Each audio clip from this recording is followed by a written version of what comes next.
One of the things that I actually see our clients leveraging quite a bit is, one or two colleagues will be standing out in the workshop, and you and I will be and they'll be looking down on us in like the dollhouse view of Yeah. the model.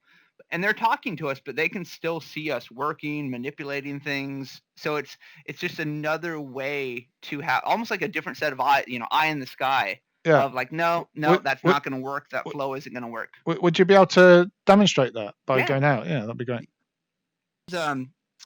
This model, you Oh, can there you probably are. see me up through the Yeah, roof. yeah, that's This great. is a weird model how we did it in Yeah. that when you're out in the workshop, if you want to come out to the workshop really quickly, Yeah. Chris, I'll highlight this for you. Our Yeah. client shared this with me, and the way they did it is when you're out in the workshop, the walls are like translucent or non-existent. Yeah. But when you're down in the model, Oh, the yes. walls Yeah. appear. It's like it, yeah. But it makes it very nice of now if I go down there, Yeah. knowing I'm looking up at you, where I can be, doing work, and you could be orienting me on, no, why don't we try this, try that? What's the measurements on this or on that? Yeah. So it can be a very helpful way. Yeah. That's fantastic. So how many people could we have in the space at one time? Do you want our best practice suggestion or best practice suggestion? Yeah. No, okay. not to the point of crashing. So it's 8 to 10 is our recommendation. The Oculus Quest is compatible now. Is that as well, or is that? It is. Yeah. It is. Is that full? We do, as you know. Full experience, or is it reduced? It's full experience. It's full experience. Great. Now, I will say, I mean, not that we don't have the amazing lighting, but because you're on your Rift right now, like you can see this and you can see the shadows moving. Yeah. In that. Yeah. We've disabled some items like, there you go. That's just a light disc, a light source. So you can see some of the shadows changing. They wouldn't see that on the Quest. Okay, yeah. We've had to disable some things in terms of like real-time rendering on the Quest. Otherwise, it would not be a good experience on the Quest. So same thing on the models you bring in. If you know your guests are going to be on a Quest, you have to be a little bit more mindful of size, poly count, geometry. Test it before because you don't want them to have a negative experience, of course. Yeah, exactly. But we are excited about what the Quest 2 coming out. It sounds like there might be a bit more horsepower. Yeah. So that might be a bit of a game changer for us as well. Yeah. And another thing to be mindful of, and I know it's not the same experience, but we also do have our desktop viewer as well as our AR through iOS. Yes. Now, we expect over the next year that our AR piece will probably be the most leveraged way that new guests experience the wild because, I mean, everyone has an iPhone or access to a tablet, and just the fact that it takes out that potential trepidation some people may have of going into a headset. Yeah. So that's another way that you could bring your students in here. Yeah. And we wouldn't see them as an avatar. If they're on the desktop viewer, we would see them as an avatar. We would just see like something like this moving around in the space, and that's them holding their tablet or their phone. Walking around the space with us. Right. I like that. That's their presence. And that's available now, is it? It is. I was going to show you how we can go from one space to the next without having to take out headset or, leave the system and come back. Sure. So this is where we'll want to go into our library. So there you go. Yeah. Fantastic. And if you want to scroll over a little bit, there we go. So here's what we're going to do. I want you to pull out that Milton Court Theater. I want you to put it over my head, and then I want you to put it over your head. There you go.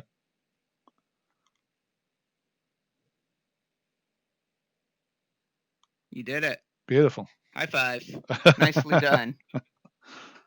Well, let's go take a look at this model here. So this is not a high-res model. It was a simple SketchUp one, but when we were meeting, and there's no good way to go in here, so I just kind of put my way in. Okay. And I can pull you to me if you'd like, Chris. No. I'll join you. There you go. I'm on the staircase. I'll come and find you. There you are. Come on down. There you go. So again, not the best quality, right? I mean, we could kick up the visual a bit, but for the terms of viewpoints and vantage points, like what is it going to look like if we have someone in the upper box? Here, and I want to teleport myself up there.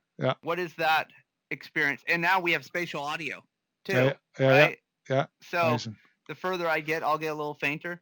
So that was really the goal when we were meeting, of understanding different viewpoints in the box seats, understanding taking measurements on the theater, on the floor there.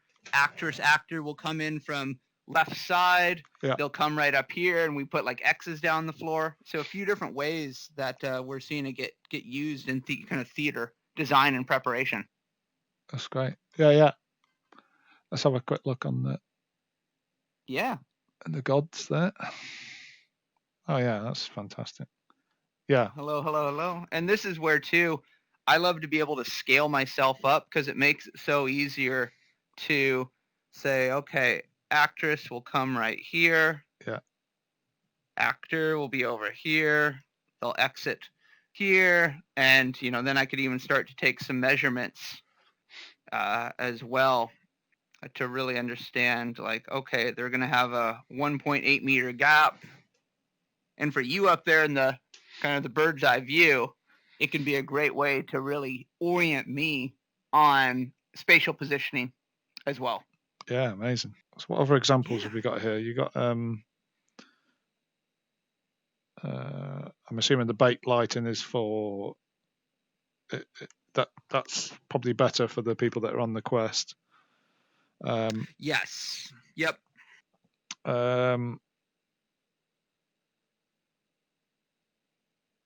That residential one, can we jump into that? Yeah, please. Let's do it. So there you go.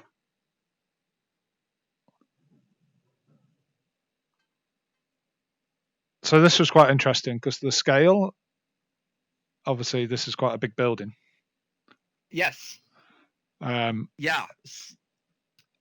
I use this one quite a bit to kind of highlight a few points. One is the sense of scale, right? Like we're looking at this dollhouse view. But this is a huge, massive apartment complex. And then when you put yourself down there and you look up, you're like, holy goodness, wow, I feel like I experience it.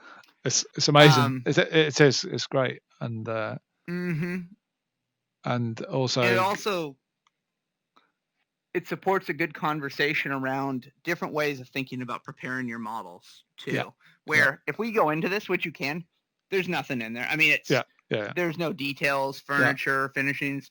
The purpose of this meeting was to only have the structure itself and the sense of scale. Sure. So that's always thinking about too, like, what is the goal with the model? Is it the in-depth interior finishes, or are you just wanting to look at the structure itself? Thus, you may want to turn off some of the components or family members that are just unnecessary for the meeting at hand. Exactly. So yeah, I really like that, and the ability to also stand on the top of the building, which was quite nice as well. Yeah. And refresh my memory, Chris, where would the models and files, would these be SketchUp? Would it be Revit? Where would their models and files be coming from? They have traditionally worked a lot in SketchUp. Okay. That's that. But I think it depends on the courses. So like spatial design courses will probably use a lot more sort of more professional industry standard tools. Like Maya, Blender, V-Ray. Yeah, exactly. Yep. So they're definitely using Blender. So I'd say Blender and SketchUp, and there'd probably be some work in. I don't know if you've got any resources on good ways to sort of design a model like this that's not going to impact on the experience and stuff. Yes, I'll send Chris preparing and optimizing your models. Great, fantastic, great. Okay, AJ, really appreciate it, and absolutely, Chris. Let's keep talking. A good rest of your afternoon and evening. You too. Thank you, sir. Yes, we'll talk here again soon. Bye-bye. See ya.